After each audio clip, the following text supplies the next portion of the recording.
नहीं करे प्रोग्राम।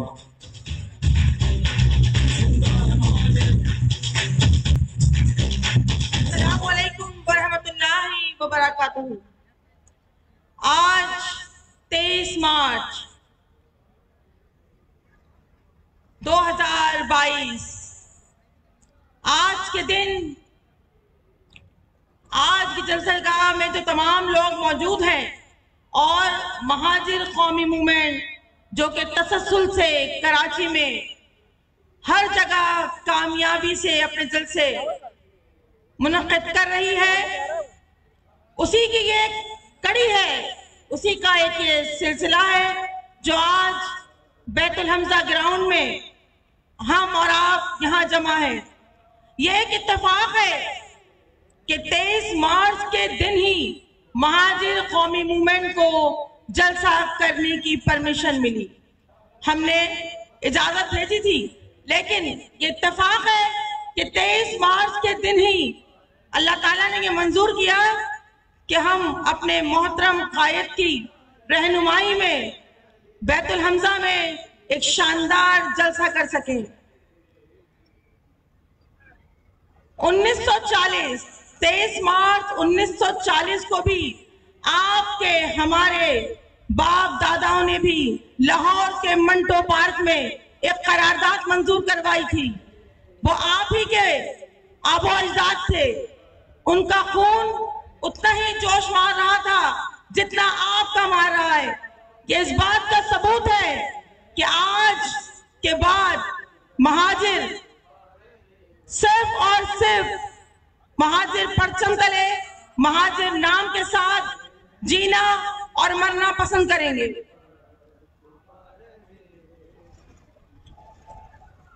अमल लाजिम है तकमीले तमन्ना के लिए, अमल लाजिम है तकमीले तमन्ना के लिए, वरना रंगीन ख्यालात से क्या होता है।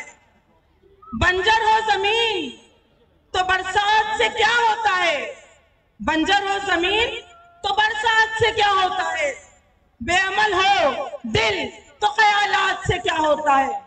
तो मैं आपसे कहना चाहूंगी कि सिर्फ और सिर्फ ख्यालात, सिर्फ सोचे नहीं कि हमें ये करना है या हमें ये आज से ये अहद करें कि जिस तरह बानिया ने पाकिस्तान के बनाने वालों ने अहद करके उस मंटो पार्क से उठे थे और करारदाद मंजूर की थी अपने हक में, आज आप यहाँ से ये करारदाद मंजूर करवाएं, ये अमल अपने कायद के रहनुमाई में उनका साथ दें और आज के दिन से महाजिर परचम तले महाजिरों के साथ, महाजिर नाम के साथ इत्तेहाद का सबूत दें।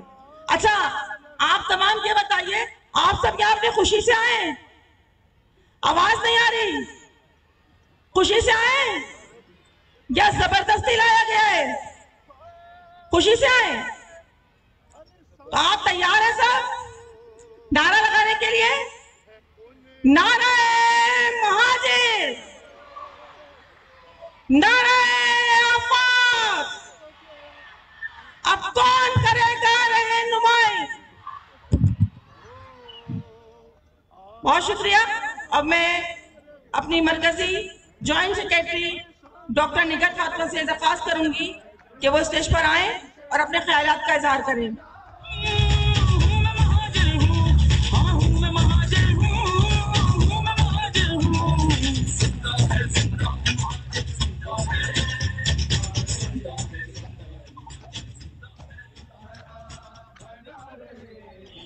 औज़ुबिल्लाहि मिनश्शैतानिर्रजीम, बिस्मिल्लाहिर्रहमानिर्रहीम। शुरू अल्लाह के बाबरकत नाम से जो बड़ा मेहरबान और निहायत रहम करने वाला है। मेरे तमाम बुजुर्गों, बहनों, माओ, बेटियों, अस्सलाम वालेकुम। जैसा कि आपको इल्म है कि आज 23 मार्च का दिन है। 23 मार्च वो दिन जब लाहौर में एक तारीख रकम हुई थी। शेर बंगाल मौलवी अब्दुल हक ने एक करारदाद पेश की थी। वो करारदाद जिसकी बिना पर पाकिस्तान बनाने का अमल आया और पाकिस्तान बना, अल्हम्दुलिल्लाह। इस करारदाद की रोशनी में हमने पाकिस्तान हासिल किया और एक लगा हुआ है बेटा, मुझे पता है वो वहां इस करारदाद को आवाज चाहिए था। मंजूर करवाकर साबित किया कि हम वो लोग हैं, हमारे आबा अजदाद वो लोग थे जिन्होंने पाकिस्तान को बनाया। तो मेरे भाइयों, बहनों, बेटियों, आज 23 मार्च का दिन ये चीज साबित करता है कि इंशाअल्लाह हम आज अहद करते हैं कि हम जनूबी सिंध सूबे की तहरीक को आज के ही दिन आगाज करेंगे और इंशाअल्लाह सुबह बनाएंगे, क्योंकि मेरे आबा अजदाद ने इस मुल्क को बनाकर यहाँ हजूर सल्लल्लाहु अलैहि वसल्लम की सुन्नत पर अमल करते हुए हिंदुस्तान से पाकिस्तान हिजरत की और हिजरत करने के इस अमल में सिंध के उन शहरों को आबाद किया जिन्हें हम शहरी इलाका कहते हैं, जिनमें सक्खर, मीरपुर खास, हैदराबाद, कराची शामिल हैं। कराची क्योंकि एक ऐसा इलाका था जहां पर वीरान और समंदर के होने की वजह से यहाँ पे ज़राअत नहीं हो सकती थी, तो ज्यादातर महाजिरों को यहाँ आबाद करवाया गया। हम महाजिर वो कौम हैं कि हमने सुनसान और वीरान इलाकों में भी जहां ज़राअत नहीं हो सकती थी वहां कारोबार को इतना फैलाया और इतनी तरक्की दी कि कराची का शुमार मुल्क जदीद मुल्कों में तरक्की याफ्ता शहरों में होने लगा। ये मेरे आबाओ अजदाद की ही मरूमा मिन्नत है। मेरे बाप दादाओं ने इतनी मेहनत की कि Empress market, golden market, Liaquat market, Babar market और ऐसी बहुत सी मार्केटें जिनको एशिया में माना गया, कायम की। इस अमल को सनतों के लिहाज से देखा जाए, जब सनतों की बात आई तो कराची शहर में ऐसी सनतें लगाई गई जिनका शुमार बैनुल अक़वामी सतह पर माना गया।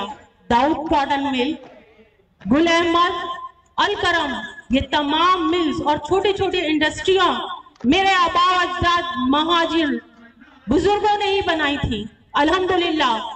और हमने साबित किया कि हम शहरों को आबाद करने वाले लोग हैं। लेकिन सितम ज़रूरी ये हुई हमारे साथ कि 1973 में एक ऐसा कानून जिसके तहत मेरे नौजवानों को तालीमी और माशी तौर पर बहुत पीछे कर दिया गया। 1973 में कोटा सिस्टम का कानून लागू किया गया, जिसकी वजह से मेरे नौजवान तालीमी लिहाज से भी और सरकारी नौकरियों के लिहाज से भी पीछे रह गए। ये अफसोस का एक लम्हा फिक्रिया है कि मेरे नौजवानों को एक सोची समझी साजिश के तहत पीछे किया गया, क्योंकि कोटा सिस्टम एक ऐसा अमल था, एक ऐसा कानून था जिसके तहत दही इलाकों में रहने वाले लोगों को शहरों में नौकरी का एक तनासुब दिया जाता। तो मेरे नौजवान जो यहाँ पर नौकरियों के लिए अभी तरसते हैं, इसी कोटे सिस्टम की वजह से हैं। और इस कोटे सिस्टम की बिना पर दूसरे सूबों से आए हुए लोग, जो यकीन करें आप लोग, वो सिर्फ मैट्रिक होते हैं और उनको प्लेटों में रखकर सरकारी नौकरियां दी जाती हैं। वो सिर्फ मैट्रिक होते हैं और मेरे काबिल नौजवान मजबूर हैं कि उन्हें खुदकुशियां करने पर मजबूर किया जा रहा है। खुदकुशियां कर रहे हैं, वो काबिल हैं लेकिन उन्हें नौकरियां नहीं मिलती। मेरे तालीमी इदारों में कोटे सिस्टम की बिना पर पंजाब से, गिलगित से, बलूचिस्तान से नौजवान पढ़ने आ रहे हैं जिनमें वो एबिलिटी नहीं है, लेकिन उन्हें कोटे सिस्टम के तहत इधर कराची यूनिवर्सिटी हो या एनआईडी हो, उन्हें सीटें दे दी जाती हैं और यहाँ के जो मुकामी हैं उनको तालीम से महरूम कर दिया जाता है। डोमिसाइल यहाँ के नौजवानों के लिए एक जुर्म बन गया, यहाँ के लोगों के लिए कराची का डोमिसाइल एक जुर्म बना दिया गया। ऐसा जुर्म कि यहाँ पर वैकेंसियां आती हैं, कराची के लिए वैकेंसियां आती हैं, पोर्ट कासिम में वैकेंसी आती है और उसके नीचे मेंशन किया जाता है कि कराची के नौजवान या कराची से ताल्लुक रखने वाले मेरे भाई इस नौकरी की अहलियत नहीं रखते, बल्कि बाहर से आए हुए गैर मुकामी लोगों को नौकरियां दे दी जाती हैं। यही हाल मेरे पुलिस के, मेरे दिफाई इदारों का है। हमें तासुब का निशाना बना दिया गया। हमारे नौजवानों को जो काबिल थे, जो महबूब वतन थे, जो इस मुल्क से मोहब्बत करने वाले थे, आर्मी या फौज से दूर कर दिया गया। उनको मजबूर कर दिया गया कि वो नौकरियां करें, रक्शे चलाएं, फूड पांडे की नौकरियां करें या बेरोजगार होकर खुदकुशियां कर लें। ये कराची के मुकामी और डोमिसाइल रखने वाले लोगों के साथ किया गया। ये एक सोची समझी साजिश थी। मेरे भाइयों, ये एक लम्हा फिक्रिया है आपके लिए भी और हमारे आने वाली नस्लों के लिए भी। अगर आज हम इस बारे में नहीं सोचेंगे तो शायद मेरी आने वाली नस्लों के लिए जो काम पठान यहाँ के किया करते थे, गड्ढे खोदा करते थे, वो काम बाकी रह जाए। अल्लाह ना करे वो वक्त आए, क्योंकि हम उससे पहले मुत्तहिद हो जाएंगे इंशाअल्लाह और अपने लिए एक मुनज़्ज़म तरीके से सुबह की तहरीक चलाकर सुबह हासिल करने की पूरी कोशिश करेंगे और इंशाअल्लाह कर भी लेंगे, क्योंकि हमें अपने ऊपर भरोसा है, हमें अपने अल्लाह पर भरोसा है। मैं आज महाजिर कौमी मूवमेंट के इस प्लेटफॉर्म से वजीर आजम साहब इमरान खान साहब को, जिन्होंने कोटा सिस्टम के इस कानून को एक लामहदूद मुद्दत के लिए आगे बढ़ा दिया, उनसे एक गुजारिश करूंगी कराची की बेटी होने की हैसियत से, महाजिर होने की हैसियत से और महाजिर कौमी मूवमेंट के प्लेटफॉर्म पर कि इस कोटे सिस्टम को जल्द अज जल्द खत्म किया जाए, क्योंकि मैं नहीं मानती इस दस्तूर को, सुबह बेनूर को। मैं सिर्फ ये जानती हूँ कि मेरे कौम के बेटों को, जो यहाँ के मुकामी हैं, जिनके बाप दादाओं ने यहाँ पर मेहनत करके उनके लिए फैक्ट्रियां बनाई थी, उनके लिए मार्केटें बनाई थी, उनके लिए तालीमी इदारे बनाए थे, उन्हें जगह नहीं दी जा रही। मैं गुजारिश करती हूँ वजीर आजम से, एक अपील है इस कराची की बेटी की कि इस कोटे सिस्टम को जल्द अज जल्द खत्म करके इस कराची के मुकामी और महाजर नौजवानों को एक राह दें, उनकी मायूसी को दूर करें। यही यहाँ पे एक सोचने का मुकाम है कि ये एक जुल्म है जो हो रहा है, लेकिन ये जुल्म अभी यहाँ पे खत्म नहीं हुआ। बहुत सारे ऐसे जुल्म हैं, अगर हम उन्हें गिनवाना शुरू करें तो शायद दूसरे सूबे वालों को एहसास होगा कि यहाँ पर कोई बहुत मजलूम कौम रहती है। हमारे साथ तो ये जुल्म भी है कि के इलेक्ट्रिक की जो कीमतें हैं, जो कराची वालों से ली जाती है, दूसरे सूबों से ज्यादा ली जाती है। गैस की लोड शेडिंग उन्हीं इलाकों में की जाती है जहां महाजिर रहता है। पानी की फरावामी जो होती है या पानी की जो तरसील है, उन्हीं इलाकों में सबसे ज्यादा खराब है जहां पे महाजिर कौम रहती है। मेरे रोड वहीं पर ज्यादा खंडरात की शक्ल इख्तियार करते जा रहे हैं जहां पे महाजिर आबादी है। तो महाजिरों के साथ तो एक मुसलसल जुल्म है। जुल्म की इंतहा तो ये है कि अगर हम किसी काबिल कानून के खिलाफ एहतजाज करने के लिए, मेरी माएं, बहनें, बेटियां कहीं एहतजाज करती हैं तो उन पर गैर मुकामी लोगों से डंडे बरसाए जाते हैं, उनको मारा जाता है।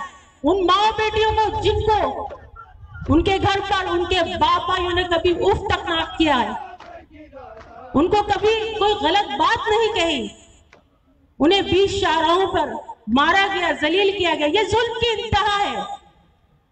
और ये जुल्म उस वक्त तक जारी रहेगा जब तक कि आप लोग अपने हक के लिए घरों से नहीं निकलेंगे। तो मेरे भाइयों, मेरे बेटों, मेरी बहनों, मेरी माओ, मेरी गुजारिश है कि अपने घरों से निकलो, अपने जुल्म के खिलाफ एहतजाज करो और बता दो लोगों को कि महाजिर अभी जिंदा है।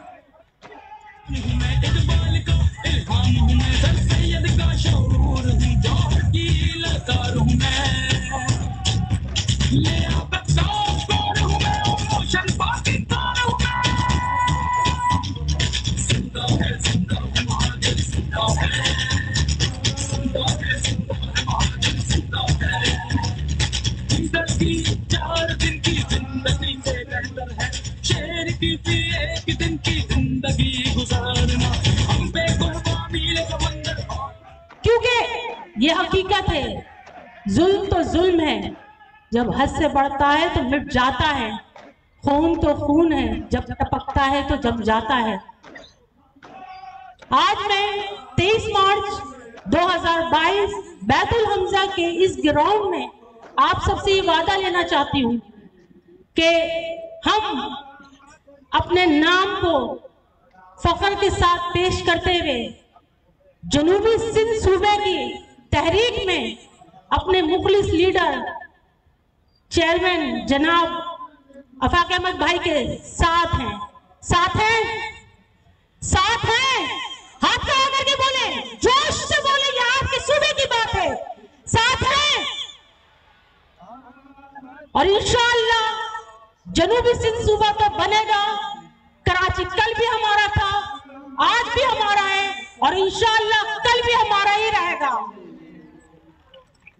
इन दुआई कलमात के साथ आपसे इजाजत चाहूंगी कि या अल्लाह, जिस तरह तूने पाकिस्तान बनाने में मेरी कौम की मदद की, इसी तरह जनूबी सिंध सूबा बनाने में एक बार फिर मेरी कौम की मदद कर।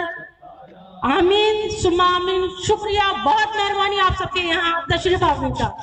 शुक्रिया।